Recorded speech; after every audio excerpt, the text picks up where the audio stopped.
The federal government has reaffirmed its commitment to sugar-sweetened beverages tax, emphasizing its importance in combating the health challenges linked to excessive sugary drinks consumption, which impact both individuals and the nation's economy. The Minister of Health and Social Welfare, who was represented by the Permanent Secretary, made this known at the 2024 National Conference on SSB Tax and Health Financing held in Abuja, discussed the alarming rise in non-communicable disease like diabetes, obesity, and cardiovascular conditions attributed to sugary drinks. He highlighted that Nigeria has an estimated 3.6 million diabetes cases which are undiagnosed.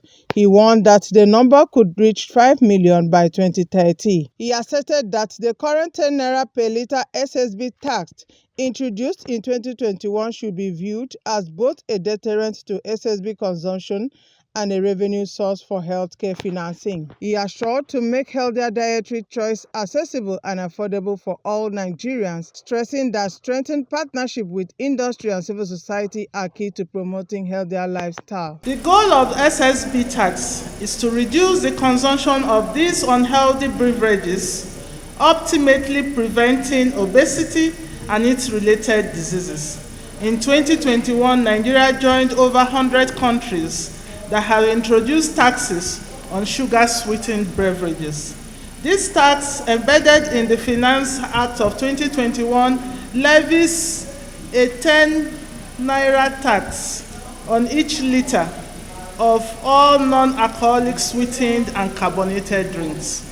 As we look to the future, we must view the SSB tax as a cornerstone of our strategy to improve public health and healthcare financing.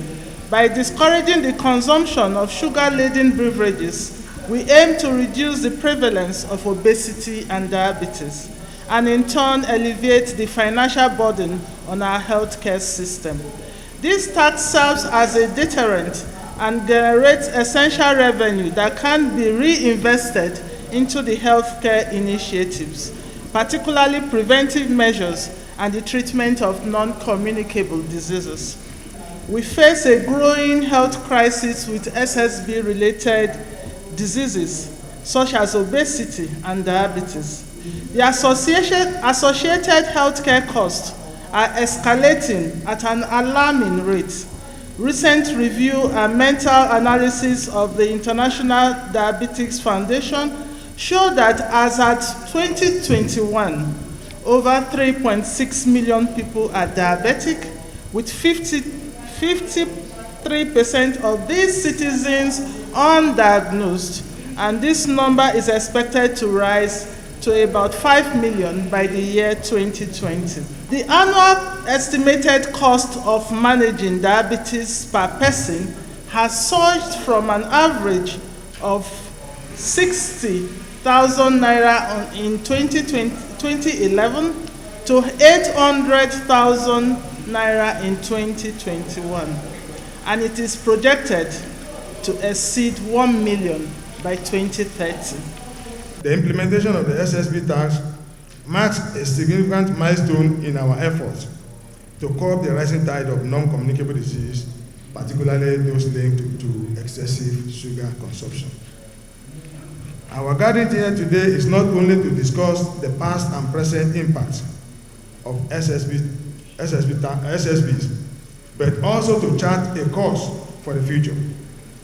We must strive to create an environment where healthy dietary choices are the norm, supported by appropriate policies and robust health systems.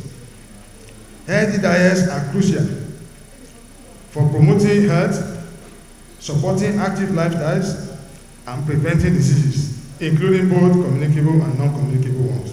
And unless we catch them young and ensure that this message is deepened and we prevent all these NCDs by communicating and advocating for healthy lifestyles so that people get to reduce their intake of sugar and sweetened beverages, it might actually challenge our commitment and the commitment of Mr. President to ensure that the youth are empowered and they contribute significantly to their own personal development and to national development aspirations. We want to look forward to a tax that will present a sustainable revenue source that can be directed towards enhancing healthcare services by creating dedicated fund stream through this tax.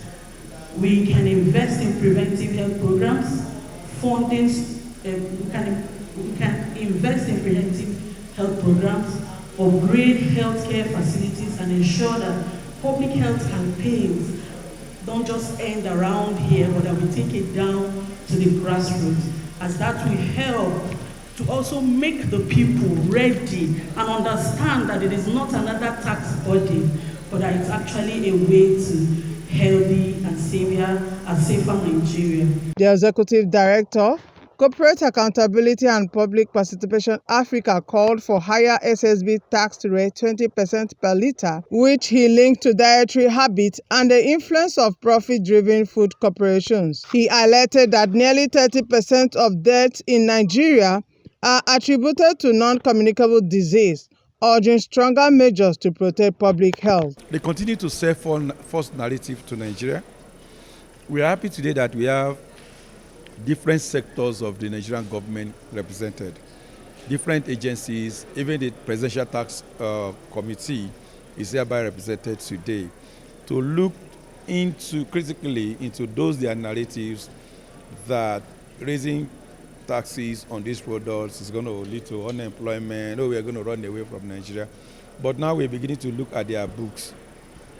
Year in, year out, they are declaring profits. They raise their products from 100 naira to 400 naira, while government tax remains 10 naira on a litre, and that's like 5 kobo on a bottle of some of these soft drinks. So we're beginning to come to that reality check for government in terms of looking at measures to protect the Nigerian citizens. The awareness, public awareness is rising, and we are very happy about that. More and more Nigerians are becoming health conscious. They are becoming more conscious about what they eat. And more of that will translate into the kind of changing of lifestyles, which is what we want. The kind of food you eat, the kind of drinks, that we kept on telling people that it's better you take water than a whole lot of these drinks that we think are part of our system.